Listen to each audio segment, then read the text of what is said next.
So apparently I have upset and angered a Christian anti-Zionist because I said a Jew cannot be friends with a Christian. But you see, what I did was I backed that statement up with proof. Okay? Right here in at 540 to 551 to 547 timestamp. I immediately go and explain why it cannot be.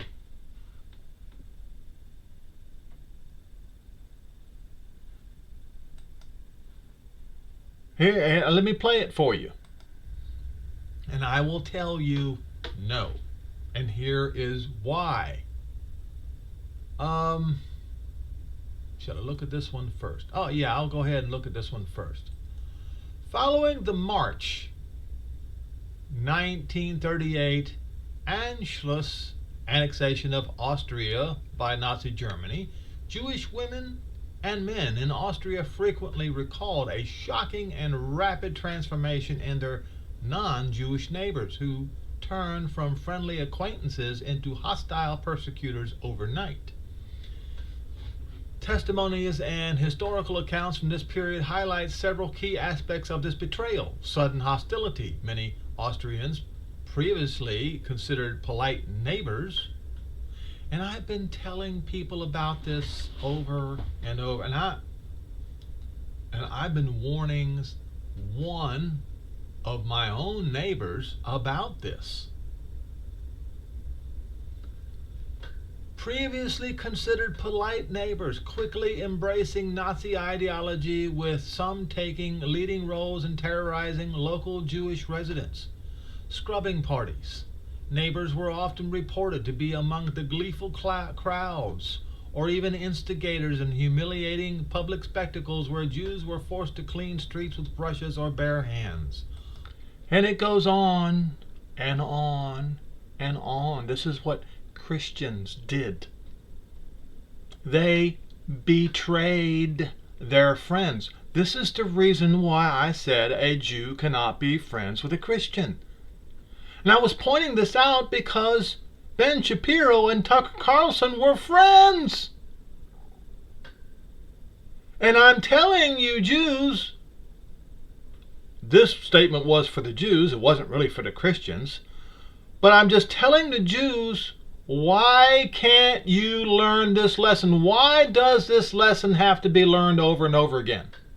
That you cannot be friends with a Christian. So, that angered a Christian. And this is what she had to say. And unwittingly, she points out exactly the reason why a Christian cannot be friends with a Jew. She says, I'm a Christian, but I have many Jewish friends. That said, there's a world of difference between anti-Semitism and anti-Zionism. Oh, really? Really?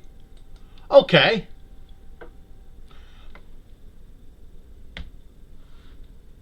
The relationship, this is AI now, between anti-Zionism and anti-Semitism is the subject of intense debate, with many organizations and individuals arguing that they are intrinsically linked, while others maintain that they are distinct political positions.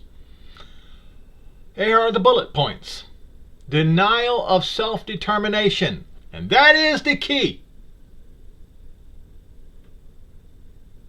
You see, Zionism is self-determination, that the Jews, all the Jews, go back to the lands that were stolen from them by the Romans and those who claim to be Palestinians today.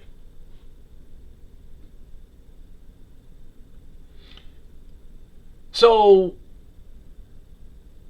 denial of self-determination is anti-Semitism. Okay.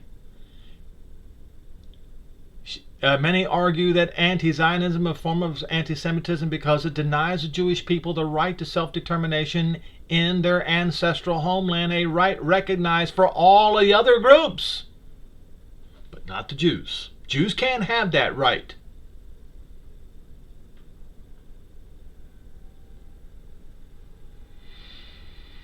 Now, the definition by organizations, the International Holocaust Remembrance Alliance, working definition of anti-Semitism adopted by many governments, including denying the Jewish people their right to self-determination as example of anti-Semitism. Now we go back to this. She said there is a world of difference between anti-Semitism and anti-Zionism.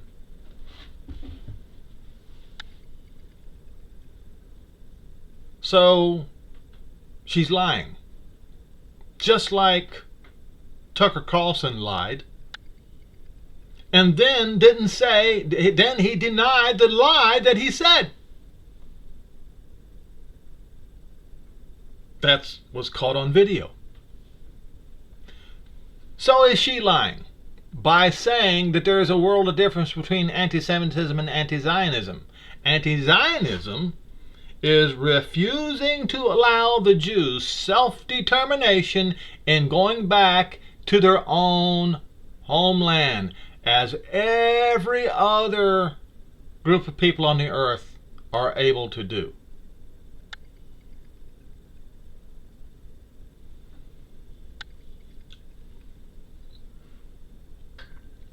She says, I have several close Zionist friends, Jewish friends, I had, that believed the genocide of Palestinians was perfectly okay, but I vehemently disagreed with them and told them so. Well, if she's lying by saying that there's a world of difference between anti-Semitism and anti-Zionism, she's not going to be telling the truth about her personal life either. So I don't believe what she said. But I vehemently disagreed with them and told them so. I cut them all loose, telling them that I could not in good conscience remain friends with anyone that advocated murder of innocent people. So let me get this straight. October the 7th. What were the so-called Palestinian population doing? They were all in on it. They were all in on it.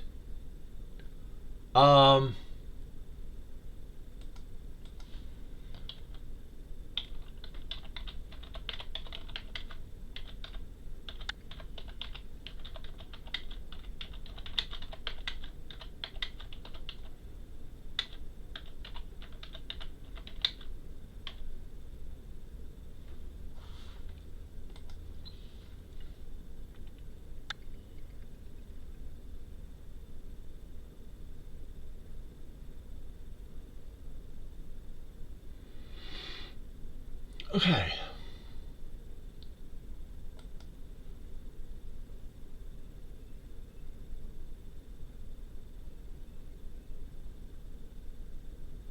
All right.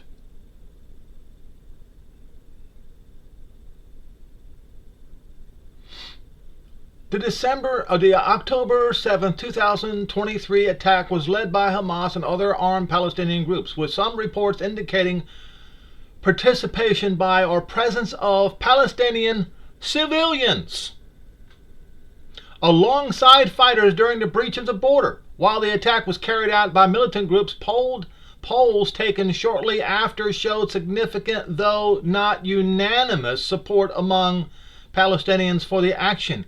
We have got, folks, percentages. Are you ready? Participation. A UN Independent International Commission of Inquiry noted that the attack by Hamas was accompanied by Palestinian civilians who entered Israel in addition to armed militants. The scale of attack: over 1,000 members of the Hamas military wing and other groups, along with others, were involved in the infiltration, which killed over 1,200 people. They were attempting to genocide the Jews. Okay? Now think about that for a minute.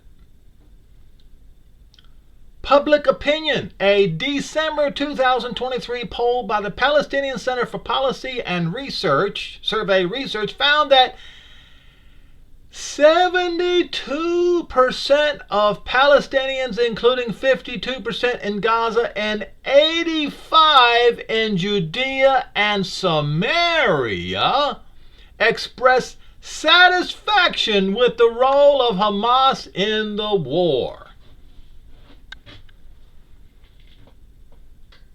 Liar.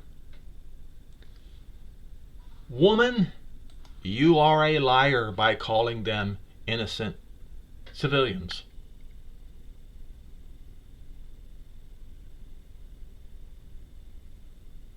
Or innocent people. She said, I never looked back on regretting her decision. Never regretted her decision. So the next, and I don't know why YouTube is mixing up these remarks, but I'm going to show you what my answer was to that particular statement. Okay. Oh, look, I'm going at it with two different people. I didn't even realize this.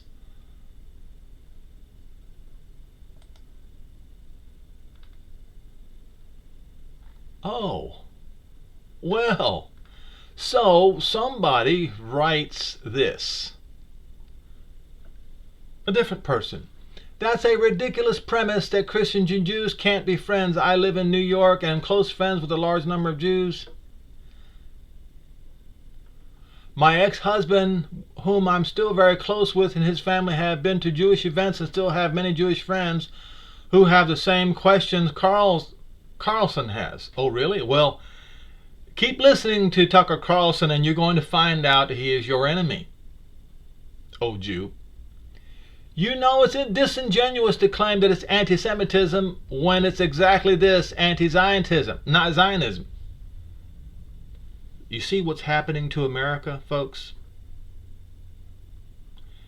Just like Europe, America is turning against the Jews.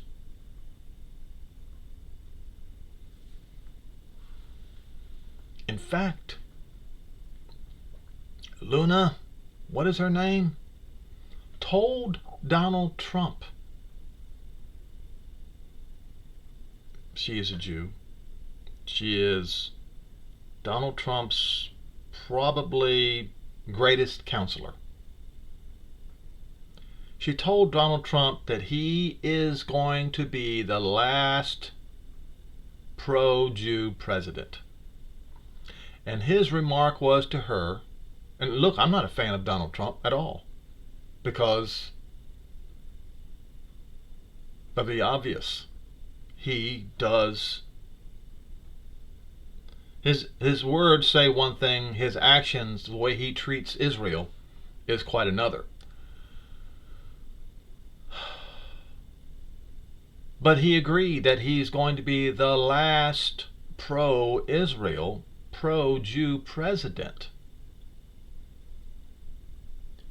Her name will come to me in just a minute, and maybe I'll go find the article.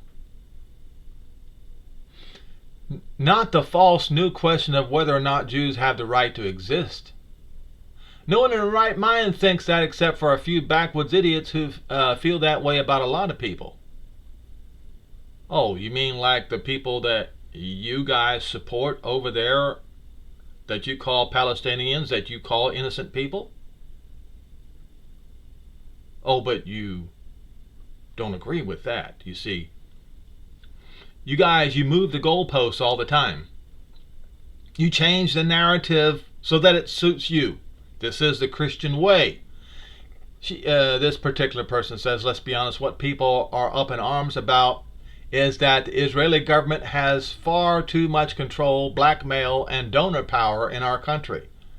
Really? Well, Jeffrey Epstein was working for the CIA, not for Israel. And the truth is that if it were Switzerland or Portugal or any other country, that had this sway with our government, we'd be saying the same thing. That's not true. The tired tactic of pretending that everyone is anti-Semitic to shut them up doesn't fly anymore. People are exhausted of it and don't care because they know it's not Jews, it's the government control. Yeah, you say it's not Jews with your lips, but you say it with your heart. Because you say that anti-Zionism is not anti-Semitism. That exposes you as a liar.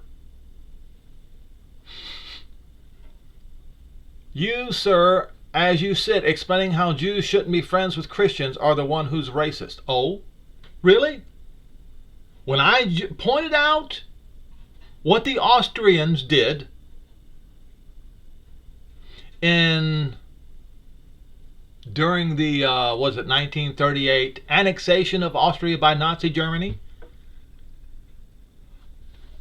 If you're not willing to learn from the lessons of the history, you're going to repeat the same mistakes.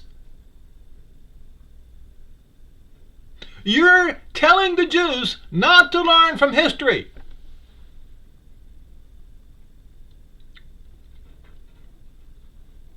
And I'm the one who's racist. I'm racist for being protective of the Jews. Well, if that makes me a racist, then I'm the greatest racist on earth.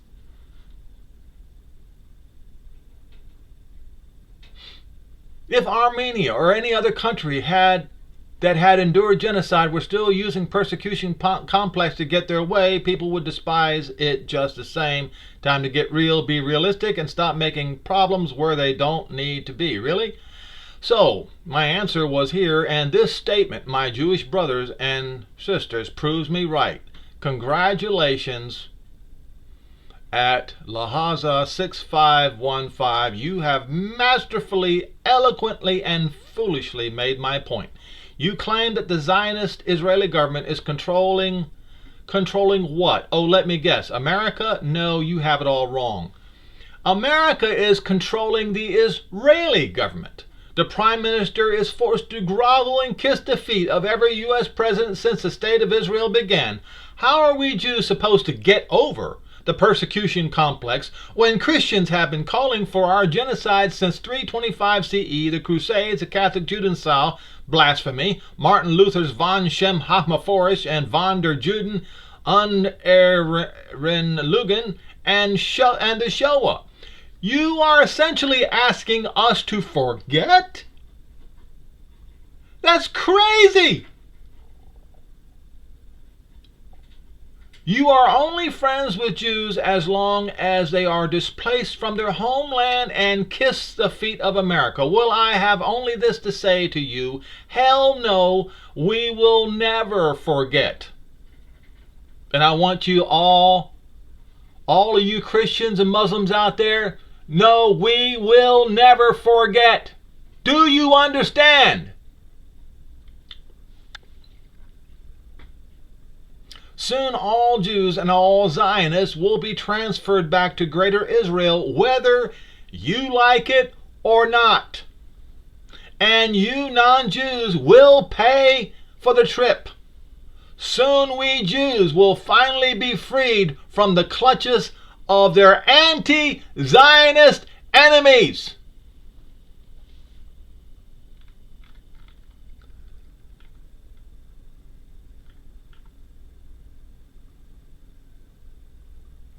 And I posted here in response.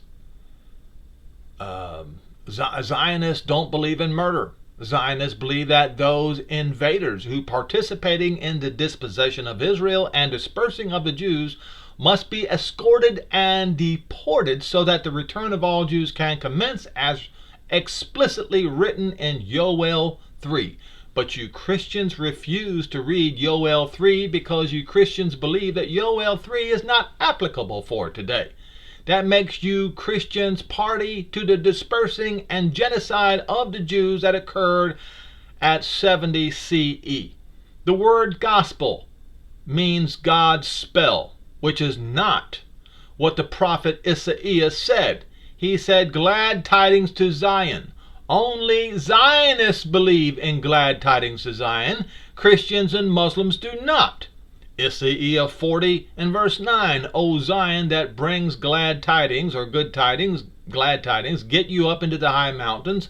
O Jerusalem that brings glad tidings, lift up your voice with strength. Lift it up, be not afraid. Say to the cities of Yehuda, behold, your Elohim is back. Behold, Adonai, Jehovah, will come with his strong hand, and his arm shall rule in front of him. Look, his reward is with him, and his work is in front of him. Oh, he's going to do some work. What kind of work is he going to do? Well, here's one. The first order of business is he will feed his flock like a shepherd, and he will gather the lambs with his arms and carry them in his bosom, and shall gently lead those that are with young. See Isaiah 60 for context, and you better read it. Who has measured the waters in the hollow of his hand, and meted out Shemaim with a span, and comprehended the dust of the earth in a measure, and weighed the balances, weighed the mountains in scales, and the hills in the balance. Who has directed the Ruach of Jehovah, or who has been his counselor? With whom did he take counsel, or who instructed him and taught him the path of judgment, and taught him knowledge, and showed him the way of understanding? Look, the Goyim are but a drop in the bucket, and are counted as small dust of the balance. You see, look, he that takes up the coastlands, or he will rip apart the Roman Empire, will view it as a very small thing. And the land of Lebanon is not sufficient to burn with his wrath. So there's going to be more. It's not sufficient. It's not enough. He's going to burn some more land, and the inhabitants with him. Nor the beasts thereof sufficient for a burnt offering. All goyim before him are as nothing, and they are counted to him less than nothing, and vanity. Why? Because they participated in the dispossessing of the Jews, the apple of his eye. They did this. And they think there's nothing wrong with holding them hostage in their own in the Gentiles' land. And then they're going to be shocked when a very angry creator, Jehovah Elohim of Israel, is going to come at them with fire.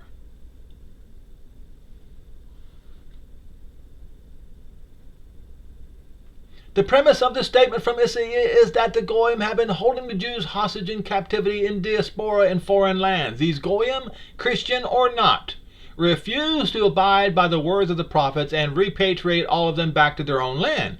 You Christians claim the word of the prophets don't matter. However, Revelation 10 verse 7 says the words of the prophets will be carried out when the seventh shofar is about to sound. When it hasn't sounded yet. The last 3.5 years of the sixth shofar sound is when all of this is going to occur. You Christians are so full of hatred against the Jews that you won't even read Romans 11, 25, 26, and you refuse to read Revelation 10 and verse 7. For that reason, Eliah and Moshe, the last two prophets, will bring tribulation so great upon Christians and all the Gentiles that their numbers will be reduced to a mere fraction as to what they are today. Romans 25, For I would not, brethren, that you should be ignorant of this mystery, lest you should be wise in your own conceits, that partial blindness happened to Israel until the fullness of the Gentiles be come in. See Luke 21 and verse 24. It says, And they, the Jews, shall fall by the edge of the sword, and will be led away into captivity into all the Gentiles, and Jerusalem will be trodden down of the Gentiles. And this occurred 70 CE, until the times of the Gentiles be fulfilled. So in context here, when Paul said, until the fullness of the Gentiles be come in, it is when the time of the Gentiles is fulfilled, finished, completed, over. And what happens next? And look, if you bother to read, was it Revelation 9? If you bother to read the 5th and 6th shofar sounds, they are the only two that have how much time is involved with each one of them. The only two. And they are the two.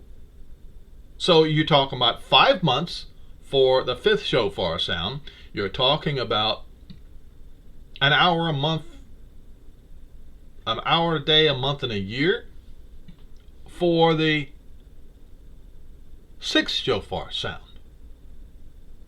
And then after that period of time, 5 months and an hour a day, a month, and a year, comes 3.5 years plague by the two prophets, Moshe and Eliah, Revelation 11. Okay? For one thing, that is to do to the Gentiles what they did to the Jews. That's number one. Number two is to bring all Israel back to the land, turning the hearts of the Abbas to the Ben and the Ben to the Abba. Okay? Turning the hearts of the fathers to the children, children to the father.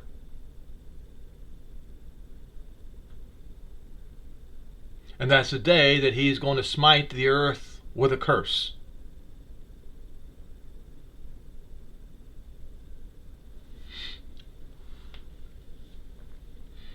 And so all Israel shall be saved. And immediately you Gentiles say, what do you mean all Israel? My answer is to you, that's none of your concern. Just read, and so all Israel shall be saved, because it is written, there shall come out of Zion. That's right, you anti-Zionists. If you're anti-Zionist, then you're anti-Mashiach.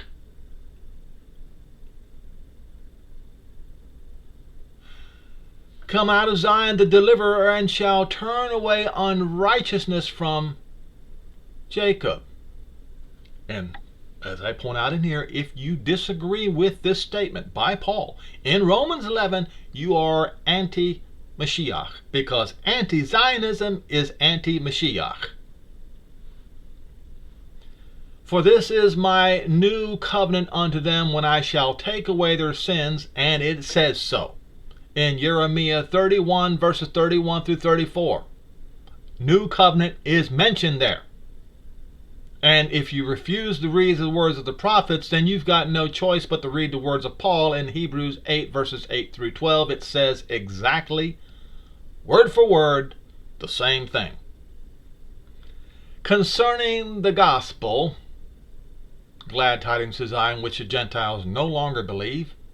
They, the Jews, are enemies for your sakes, and you still call them enemies. But concerning the election, they, the Jews, are beloved for the fathers, Abba's sake, Abraham, Yitzhak, and Yaakov. For the gifts and calling from Jehovah cannot be changed. You Christians are so far away from the truth, you are the enemies of the Zionist Mashiach. And so once again, I'm pointing out to you, all of you Christians out there, you need to understand that a great tribulation is coming upon you, because you are anti-Zionist. And all Zionists, all Jews and Gentile Zionists, are going to be gathered against your will, against your will. All the blessings that you have received, all of the food, the variety in food such as never been seen before in the history of the world that you have access to today, will be denied to you, will be taken away from you. All the fresh water will be taken away from you because you are anti-Zionist. And because you are anti-Zionist, that makes you part and parcel with the Romans who took the Jews into captivity in 70 CE and denied them their food and denied them their water. It makes you party to that. And that's the reason why the Great Tribulation is coming upon you. Folks, I've been trying to warn you folks, but you don't listen.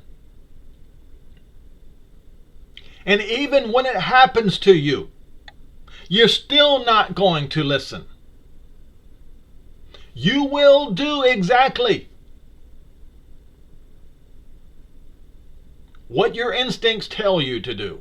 You will, even after being completely shattered by the two prophets for what you have done, and rightly so, that the two prophets are going to do to you, and rightly so, you will still gather up what remaining people you have and what remaining weapons you have. After you kill the two prophets, you will go and invade Israel one more time and be utterly decimated because you hate Israel so much, because you hate Zion so much, because you hate the Mashiach that is coming from Zion to save Israel so much, because you hate Jehovah Elohim of Israel so much.